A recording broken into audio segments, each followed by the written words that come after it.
ولا تکفو، 20واں حکم ارشاد فرمایا کہ دیکھو ولا تکفو، اور مت ٹھہرنا، ایسے نہ کرنا، پیچھے نہ پڑنا، ماں ان چیزوں کے لیس لکا، نہیں ہے تیرے لیے بہی علم، کوئی بھی علم، جن چیزوں کا علم تمہارے پاس نہیں ہے ان چیزوں کے پیچھے مت چلنا۔ منع فرما دیا کہ بغیر تحقیق کے بات نہ کرو، اور سارے وہ لوگ اس میں آ گئے جو بغیر تحقیق کے الزام لگاتے ہیں۔ اللہ نے فرما دیا کہ ایسے نہ کرنا، ان السمع، بلا شبہ سماعت، کان، والبصر، والبصرا اور آنکھیں، والفؤاد اور دل، کل اولئک، یہ تمام کی تمام چیزیں ہیں، کان عنہ مسئولا، ان سب کی عنہ مسئولا، اللہ کے یہاں پوچھ کی جائے گی، پوچھا جائے گا کہ ان چیزوں کو کہاں استعمال کیا۔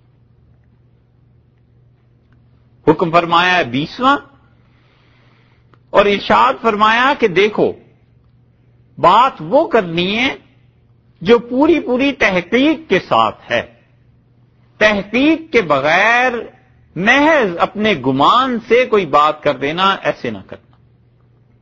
دنیا میں جتنے بھی الزامات لگتے ہیں نا بغیر تحقیق کے، وہ اس آیت کے ضمن میں آ جاتے ہیں کہ تحقیق کی نہیں اور بس ایک چیز دیکھ لی اور بس اس پہ شروع ہو گئے۔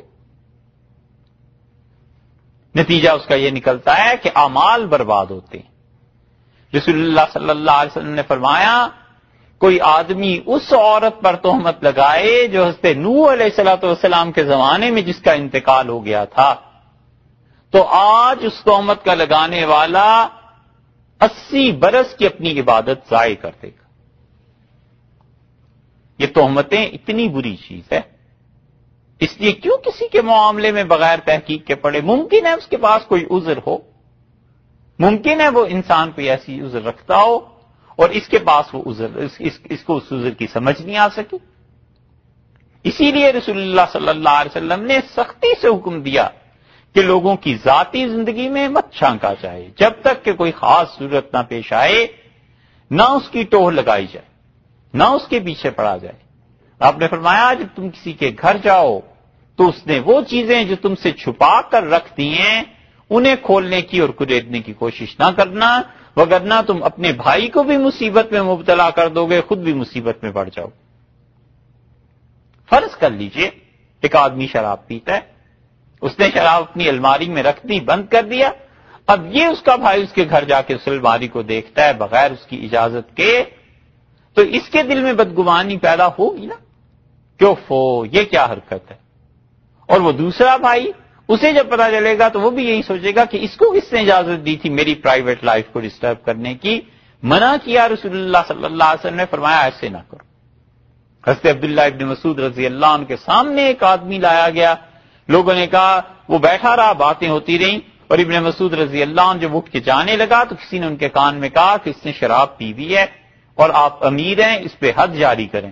تو انہوں نے کہا منع کیا ہے رسول اللہ صلی اللہ علیہ وسلم نے ہمیں تجسس کرنے سے، میرے سامنے آیا ہے، نہ تو اس نے کوئی بہکی ہوئی بات کی ہے اور نہ اس کے چال ڈھال سے اندازہ ہوتا ہے کہ اس نے کچھ شراب پی ہوئی ہے۔ اس نے کہا سونگ لیں، تو ان کا تیرا ناس ہو، میں لوگوں کے امور میں پڑ جاؤں اور گھس جاؤں تک ان پہ سزا جاری کروں۔ منع کر دیا انہوں نے کہا جانے دو اسے، کچھ نہیں۔ اس لیے اللہ نے فرمایا کہ جو چیزیں ہیں یقینی طور پر بس اس کے پیچھے، لیکن جہاں یقین نہیں ہے محض ظن، گمان، اندازے ہیں۔ اور اس سے بھی بدتر بات یہ ہے کہ لوگوں کی نیتوں پہ شبہ کرنا، علیہ باللہ، کسی کی نیت کے متعلق شبہ کرنا کہ میرا خیال ہے اس کی نیت میں یہ ہوگا، میرا خیال ہے، تو یہ نیتیں تو اللہ ہی جانتا ہے، اور کس کو اتنا علم ہونے لگا ہے۔ اگر اس کی نیت نہ ہوئی تو اللہ کیا جواب دے گا۔ اس لیے رسول اللہ صلی اللہ علیہ وسلم فرماتے تھے کہ تم میں کوئی آدمی اپنے بھائی کا عیب دیکھ لے پھر اسے چھپا دے، اس کے لیے اتنا ہی ثواب ہے جیسے کہ اس نے ایک زندہ گڑی ہوئی بچی کو بچا لیا۔ جس بچی کو لوگ گاڑنا چاہتے تھے، مٹی میں مار دینا چاہتے تھے، اس نے بچا لیا ہو، اتنا بڑا ثواب ہے اس انسان کے لیے جو کسی کے عیب پہ پردہ ڈال دے، مگر نہ معاشرہ سارا برباد ہو کے رہ جاتا ہے بغیر ضرورت کے تحقیق کرنے اور الزامات لگانے، بچے ان چیزوں سے۔ اتنی مشکل سے بھائی نیکی کرتا ہے اور پھر وہ نیکی اللہ کے ہاں قبول ہو گئی، چلو اب نیکی ہوئی نا، جب تک نیکی قبول نہیں ہوئی نیکی کہاں بنی؟ دیکھیے نا، سونا ہے، آپ گئے بازار، خرید لیا، زیور بنوا لیا، اور وہاں ایک خاص وہ ہوتی ہے مشین، اس پہ چڑھاتے ہیں کہ یہ سونا اصل ہے یا نہیں، کٹھالی کہتے تھے پچھلے زمانوں میں، تو کٹھالی والا یہ کہہ دے کہ یہ سونا نہیں ہے تو پھر تو سب ختم ہو گیا۔ وہ کہتا ہے صاحب ہاں اصلی سونا ہے، پھر ہی بات بنی نا۔ تو نیکیاں جتنی بھی ہم اور آپ کرتے ہیں، اللہ کے ہاں جا کر جب قبولیت کا ٹھپا لگ گیا کہ یہ ٹھیک ہے، تب نیکی بنی۔ اول تو یہی کہاں پتا ہے کہ ہماری نیکیاں بھی آئیں یا کس کھاتے میں جائیں گی۔ اور اگر نیکی قبول ہو گئی تھی، بن گئی تھی، اب اس بے وقوف نے کیا کیا؟ الزام لگا کے اپنی ساری نیکیاں اس کے حوالے کر دی۔ چلو چھٹی ہو گئی، زندگی میں بھی خسارہ ہوا اور آخرت میں بھی خسارے کا ہو گیا۔ اس لیے اللہ نے فرمایا مت ان چیزوں میں پڑنا جس چیز کا حقیقی طور پہ علم نہیں ہے، اور اسی میں وہ لوگ بھی شامل ہیں جو شرعی مسائل محض اپنی تخمین، اپنے اندازے سے بتاتے رہتے ہیں، جن کے پاس کوئی علم نہیں ہے، اور جو ان کی عقل میں آتا ہے اس کے مطابق شریعت کا مسئلہ بتا دیے۔ عقل میں آیا کہ بات بڑی اچھی ہے، کہا ہاں کر لو، عقل میں آیا کہ بات بڑی بری ہے، کہا اسے چھوڑ دو۔ اس لیے یہ جو شرعی مسائل ہیں نا، یہ انہی کے حوالے کر دینے چاہیے جو شریعت کے ایکسپرٹس ہوتے ہیں، مفتی حضرات ہوتے ہیں، انہی سے کہے بندہ کہ جا کے پوچھو بھائی مجھے علم نہیں اس چیز کا۔ اور یہ آپ کے معاشرے میں، امریکہ میں بہت بڑی کمی ہے، علماء ہے نہیں اور لوگ محض اپنی عقل سے مسائل بتاتے ہیں، وہ بالکل نہیں سوچتے کہ شریعت کا اس میں کیا حکم ہے۔ ممکن ہے کسی فقیہ نے اس کے خلاف لکھا ہو، فتویٰ اس کے خلاف ہو، کوئی حدیث اس کے خلاف آئی ہو، کہیں قرآن پاک کی تفسیر اس کے خلاف چلتی ہو، بس کسی سے مسئلہ پوچھ لیا اور وہ بھی تھوڑی دیر سوچ لیتا ہے، اس کی عقل میں آ جاتی ہے بات، کہتا ہے ہاں ہاں شریعت کا یہی حکم ہے، اور چاہے اسے شریعت کے مسائل کا سرے سے بھی علم نہ ہو۔ یہ علماء کی کمی بہت بڑی مصیبت ہے۔ اسی لیے امریکہ کا معاشرہ ایسا ہوتا جا رہا ہے کہ اللہ ہی جانے مستقبل میں کیا صورت بنے گی، مگر لوگ دین کو اپنی عقل کی بنیاد پہ رکھنے لگے۔ پچھلے برس ڈیٹرائٹ میں جمعے کا مسئلہ تھا اور جمعہ پڑھ لیتے تھے، فجر کی نماز کے بعد اشراق ہوا، اشراق کے وقت جمعہ پڑھ لیا، جی دن کو وقت نہیں۔ ہم نے کہا بھائی اشراق کے وقت کیسے جمعہ ہو گیا؟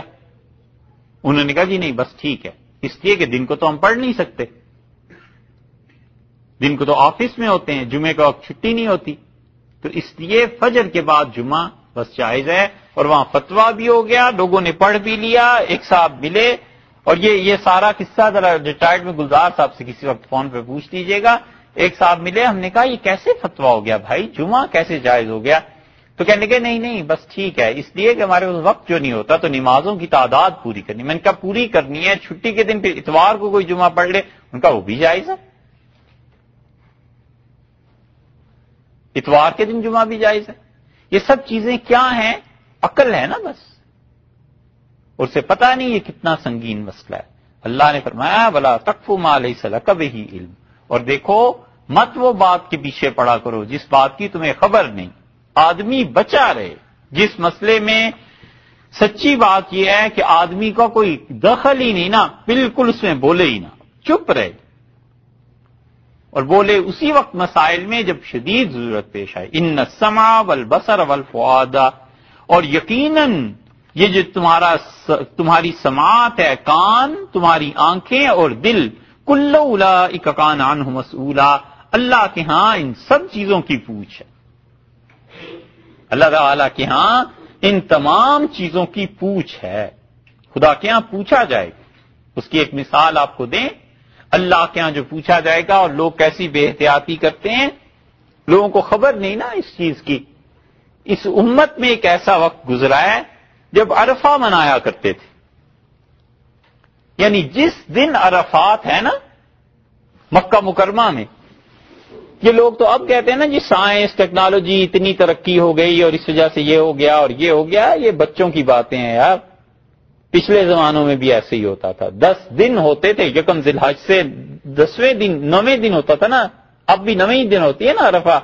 تو لوگ خط لکھ کے پوچھ لیا کرتے تھے کہ مکہ مکرمہ میں رویت کس وقت ہوئی ہے، مکہ مکرمہ میں حج کس دن آ رہا ہے.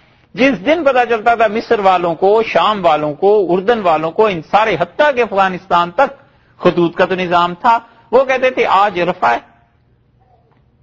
تو آج ایسے کرو، زوال آفتاب سے لے کے اور مغرب تک اپنے اپنے شہر کے باہر ایک میدان میں چلے جاؤ اور وہاں جا کے اللہ کی عبادت کرو، اس لیے کہ اللہ تو ایک ہی ہے نا،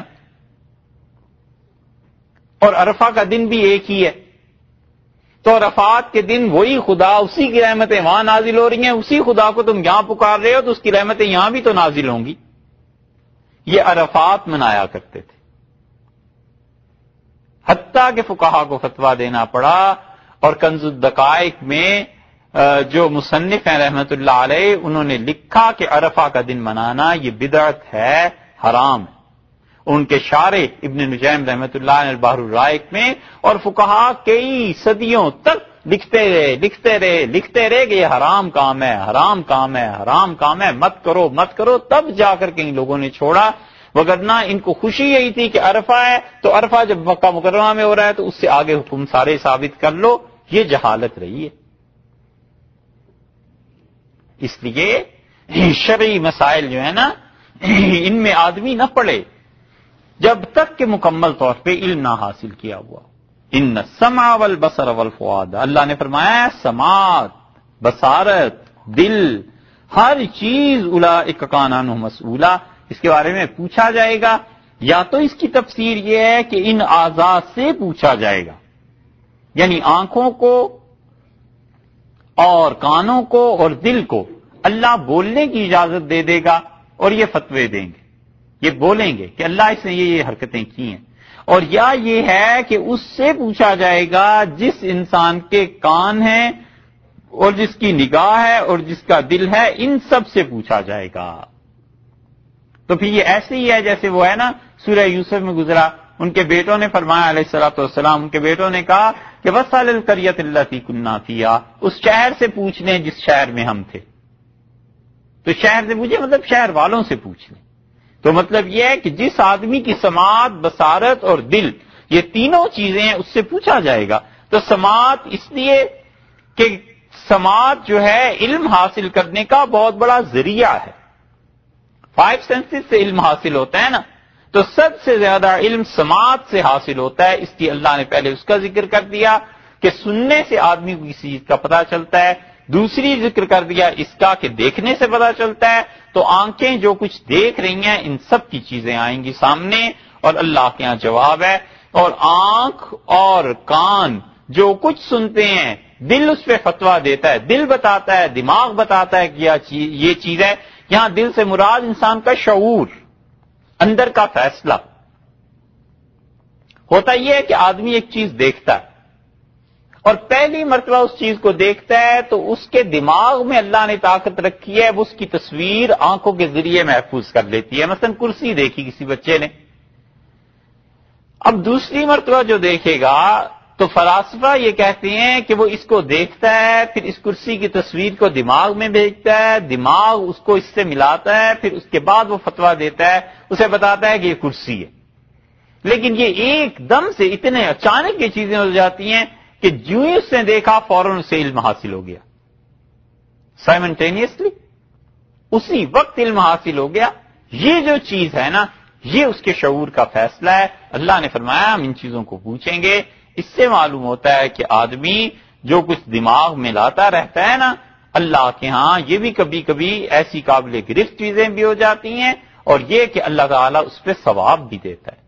اس لیے اپنی فکر کی تطہیر کرے، پاک رکھے اپنی سوچ کو، جہاں تک ہو سکے اللہ کی آیات، اللہ کی نشانیاں، ان چیزوں پہ غور کرتا رہے، نہ اپنے دماغ کو کباڑ خانہ بنائے، نہ اس مصیبت میں آئے. تو دماغ جو ہے وہ ہر چیز یاد رکھنے کے قابل تھوڑا ہی ہوتا ہے. اللہ تعالیٰ نے یہاں تک کہہ دیا